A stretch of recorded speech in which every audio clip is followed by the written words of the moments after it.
What's up, Bills Mafia? I got 5 takeaways from the Buffalo Bills' ugly win versus the New York Giants on Sunday Night Football. But before we get to that, let's get to that intro. This is PZ Music.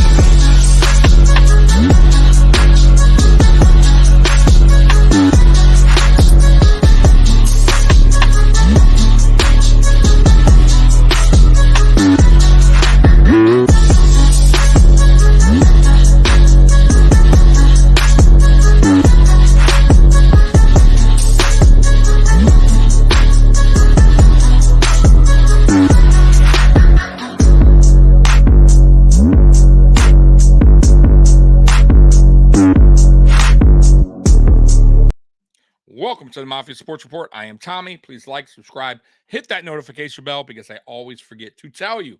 Well, Bills Mafia, that was ugly. That was an ugly win. 14-9 Buffalo Bills beat the New York Giants on Sunday Night Football. And, man, what more can I say but just ugly. And I do got the 5 takeaways from that game. So let's get this thing going. Shout out to Bills Wire once again for creating this article. All right, first up, slow start again. It's not exactly a trend just yet, but we're getting close to it. The Bills started slow again. They were shut out in the first half against a team they were expected to blow out. Can't blame this one on London. Yeah, you can't. Like, I was giving them the benefit of the doubt last week and saying, hey, the NFL kind of screwed us a little bit there. Sean McDermott getting us out late. No idea what he was thinking. But there's no excuse now. You're back at home. You're going against a New York Giants team that is bad, that has a ton of injuries, that had more injuries during the game, and we played bad, really bad, especially on offense. Defense, they did their job. Was it perfect on defense? No, but they did a damn good job, and they're the reason why we won this game, plain and simple. But man, it's becoming a trend here in Buffalo. The last 2 weeks, really, ugly, slow starts by the offense, not finding a rhythm, terrible in-game adjustments, game plan bad. And it just seems like this offense is lost. And it all goes to the guy upstairs calling the play, and that's Ken Dorsey. And I'm going to do a separate video on him soon because I've had this dude back since he became OC. I was all for Ken Dorsey becoming offensive coordinator. Man, I made videos about Bills Mafia just hating on Ken Dorsey and why they shouldn't and why he's a good OC and why he has, the potential of being one of the better OCs in the league.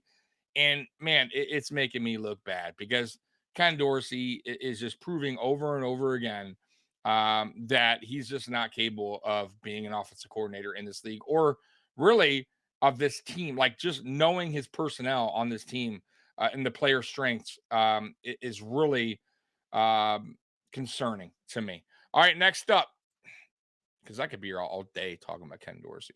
All right, next up, a heated affair, and that it was. For a game between teams that are not in the same conference and don't face each other very often, this one was a heated contest with some fireworks.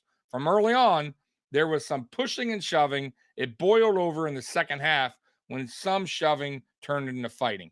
The Bills have some edge in them. Yeah, man. That listen, I have no idea why the game was so chippy. It started right away on the kickoff. I don't get it. There were some familiar faces back in Buffalo with Brian Dable and Tyrod Taylor, Hodgins, Boogie Basham. I mean, the list goes on. They pretty much have our whole team from last season or a few seasons ago. And it really, we don't really see the Giants much. So I don't understand the chippiness. The only thing I could think of is Brian Dable had that team playing, or told that team, had them on edge, basically. And maybe wanted, their plan was to ruffle some feathers, to get under the Bills player's skin, to play physical, which you saw in the game. They were physical. They held a lot, by the way. Referees did not call it. And it is what it is. But maybe that was Brian Dable's plan, to just shake Buffalo up a little bit, get under our skin. And it kind of worked. We had some stupid penalties. Ed Oliver had one early on, unsportsmanlike conduct.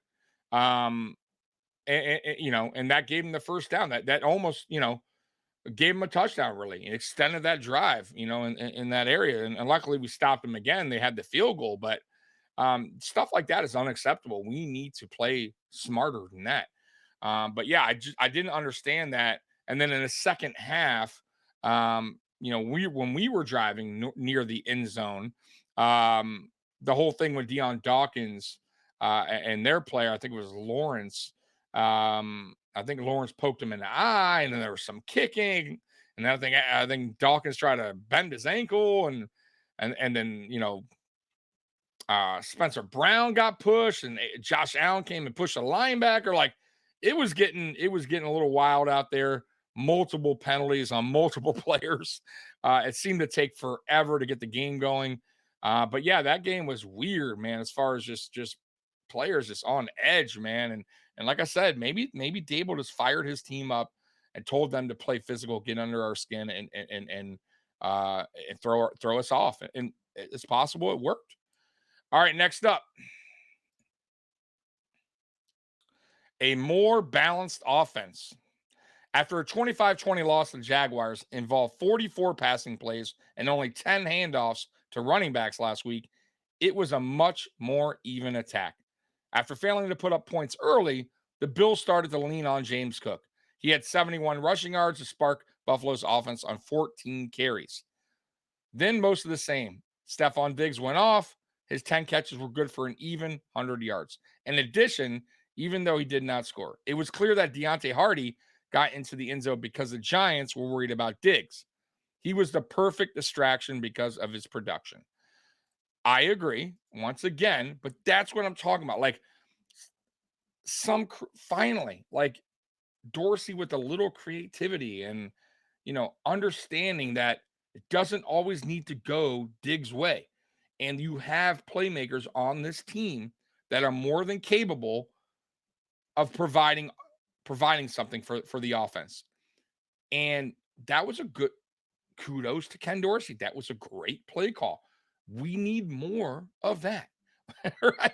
We need more of Deontay Hardy on this offense and Trent Sherfield. Right? We need more of Dalton Kincaid when he comes back from his concussion. We need more of them involved in this offense. You need to find your players' strengths and use them in a game. And I feel like what they've done to Hardy all year long on this team is wrong. I don't feel like he's using him right at all. You got a guy with an elite speed, and I challenge anyone, go back and look at Hardy's tape when he played for the Saints. Hardy was electric when he gets the ball. He's not a bad route runner at all. He's a better route runner than McKenzie.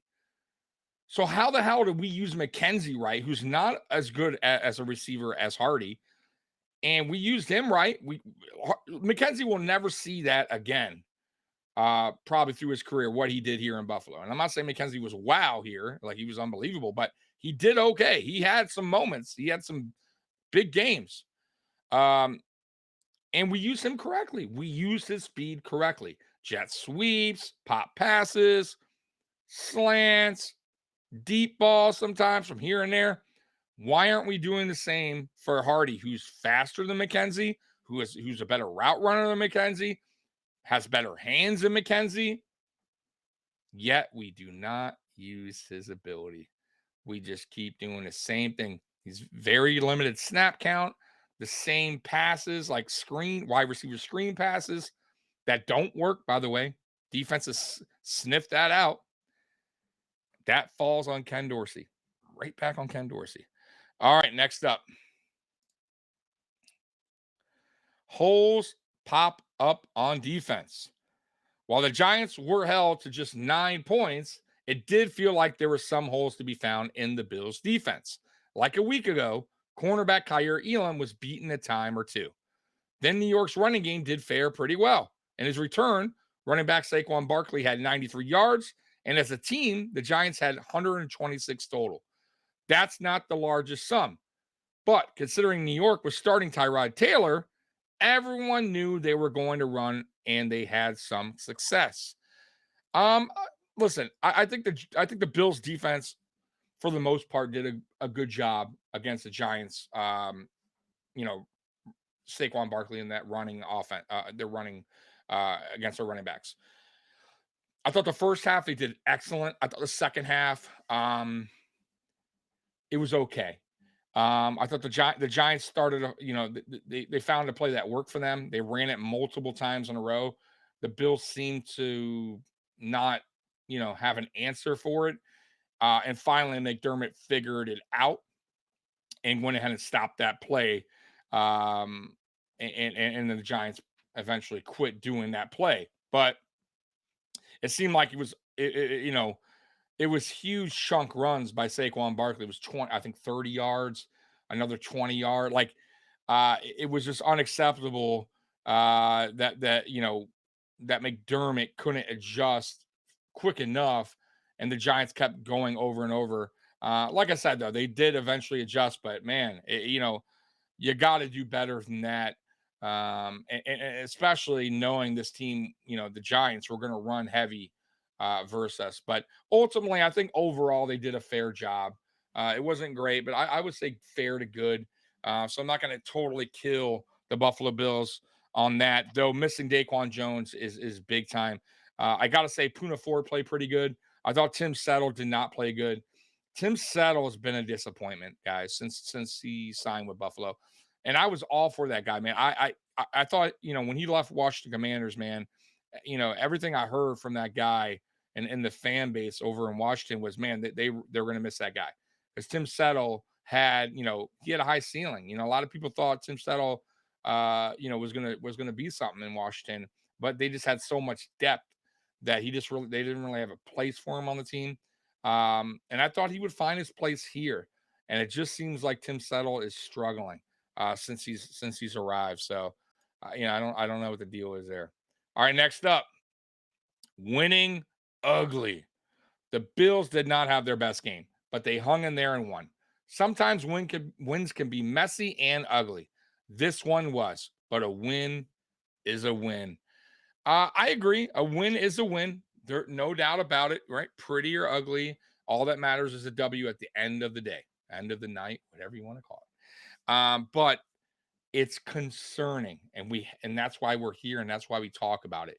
Um, it is, guys. Like you cannot just sit back and say, hey man, win's a win, and that's great, and we're still a great team. Like you have to be real, okay?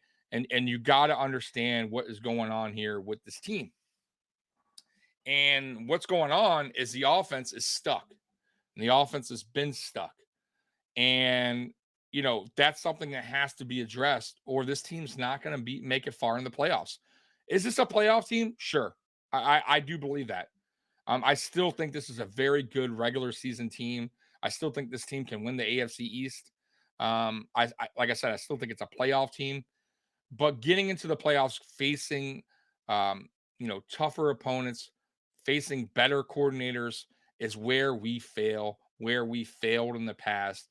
And this year it's the offense. And not getting their act together. They seem lost. We have no identity. Everything seems tough on offense, right?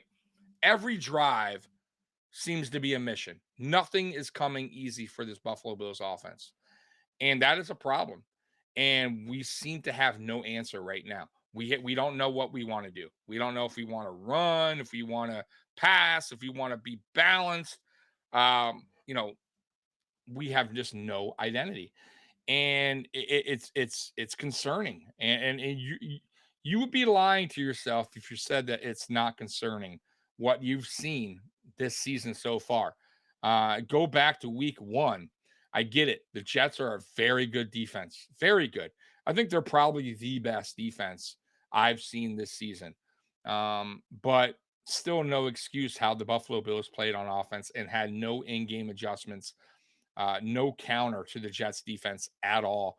And we have a good offense. We have playmakers on this team. It's not like we are the Giants of the NFL, right? Um, and then you go to week 2, good game plan. Not the best opponent, the Raiders, but we did what we had to do. I thought the game plan was good. And then week 3, though we had a high scoring affair against the Commanders, I would say that was a little bit more on the defense for getting the ball, getting turnovers, getting the offense in good field position. I didn't think the game plan was that great. I thought he went away from the run once again. He didn't use Murray early in that game like he did against the Raiders, and it was a little messy. And then week 4, man, that was Ken Dorsey's best game plan I've seen. In game adjustments, all that. I thought he called a very good game. That was the best probably I've seen Ken Dorsey since he's took over as OC. And I'm like, okay, after that week, I said, hey, Ken Dorsey's finding his way um, with this offense. He's finally starting to understand, that you got to be a little balanced, that Allen needs to be under center a little bit more. That helps with the play action. Everything was smooth in that game. And then you go to week 5 against the Jaguars in London, and it's a hot mess. It's a hot mess. It's back to what we saw week 3 against the Commanders, right? It wasn't as bad as week 1, but it was sloppy, slow start, no rhythm, no in-game adjustments. Um, and then we go against the Giants in Buffalo at home. Um, and it's even worse. It's week 1 all over except for the turnovers. Though Allen had one, I thought that was a good play by the defense, by the way. I didn't think it was a terrible throw. I thought that was probably a better play on the defense. The linebacker got his hand up, tipped the ball, and it happens. But overall, minus the turnovers, it was sloppy as hell. It was like week 1 all over again. Um, just could not find a rhythm. Couldn't get players involved. Certain players dropping balls like Dawson Knox, um, Gabe Davis fumbling too. I forgot about that. So yeah, there was actually a couple turnovers. We had 2. We had an interception and a fumble. So um, overall, just this offense seems depleted. Um, look on the sideline. Look at their faces. They just don't look like they're having fun out there. They look a little lost. Josh Allen always looks concerned on the sideline, right? Like like things are just not clicking at all, and that all falls on one guy, and that he's upstairs. He's calling the play. It's Ken Dorsey, plain and simple. It's Ken Dorsey's responsibility to get this offense back on track. It's not Josh Allen's. It's not Stephon Diggs. It's not Gabe Davis. No, it's none of these guys. It's the play caller. He's the one. He's in charge. Now I will say for Josh Allen, he needs to take a little bit more responsibility as well. It's his 6th year as a quarterback. It's not like he's a rookie anymore. If you don't like the play, audible out of it, right? You don't need to be in shotgun draw on 3rd and inches just because Ken Dorsey called it. Get out of that play. I've seen quarterbacks do it all the time. The top quarterbacks can do that. They have the right, to get out of a play call. That's what they do. It's okay. Like I'm good with that. Even if the play didn't work, I say, hey, I trust Josh Allen. I trust my quarterback. He would make the right decision. That he audibled out of that play and went with a different option. I would be okay with that. Like you gotta be able to trust your quarterback, Ken Dorsey, and Josh Allen. And like I said, I don't know if that's the case. I don't know if they don't allow Josh to call his own plays, and if they don't, that's a mistake. But I don't feel that's the way. I feel like they definitely let Josh Allen, uh, have control of this offense when he wants. And I don't know if Josh Allen's just not reading the defense correctly, or he's just comfortable with the play call with that shotgun draw 30 inches. It doesn't make sense. Um, so I hope that Josh Allen moving forward at some point, uh, you know, starts to take some responsibility on and audible out of some of these ridiculous play calls that Ken Dorsey's calling down. Um, but Guys, what's your takeaway? Did I miss anything? Comment below. By the way, we're going live tonight at 9:30, always on Monday nights at 9:30. We have a special guest, Matt from Bills News Consolidated. He'll be joining us again. He was with us last night on the post game. So you don't want to miss that at 9:30. So, Bills Mafia, I love you. And as always, go Bills. I am out of here. Peace.